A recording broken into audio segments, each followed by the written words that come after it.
Hello again. Welcome to Exeter in the west of England, to the University of Exeter, where for the past 4 days, 1,000 scientists and leading figures in NGOs and anyone active in the whole area of science and climate change has been gathered to discuss tipping points, how they can be positive tipping points to prevent us moving into a much darker area of existential survival.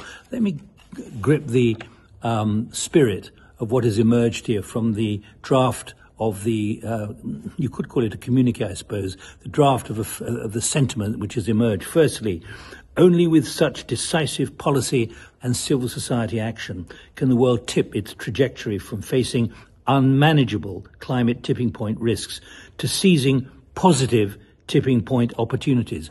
Tipping point opportunities, positive as well.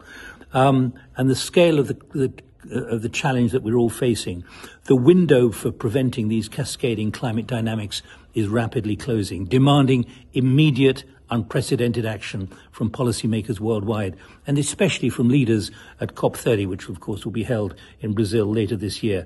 Quote, "This is a human rights and planetary health imperative, and ultimately a matter of survival."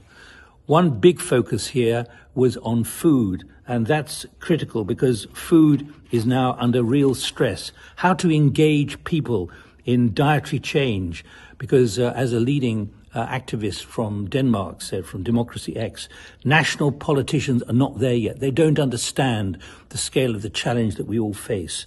When it comes to the nature first economy, understanding the way we're abusing nature and the impact that that is now having on food production. Take, for example, what's happening with cocoa. Cocoa production has collapsed.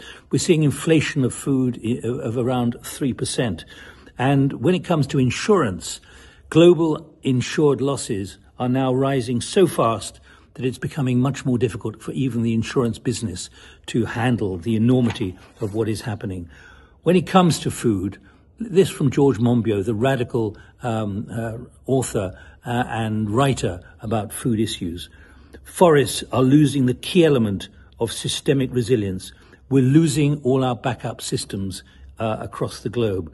If we don't change the system will change us. And there was pressure here for a food stability board to try and equalize and stabilize the challenges that we all face, because this is a major tipping point which has got to be confronted.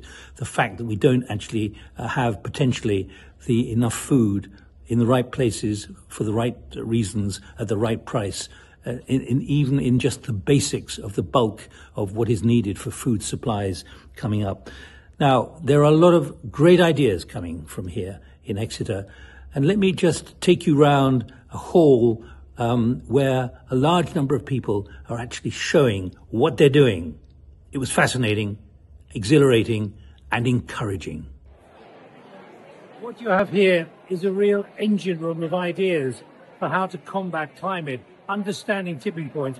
All these posters here are advertising big projects which are underway and well-funded in order to give you the impression of just how determined many people are at a gathering like this. Extraordinary, very impressive.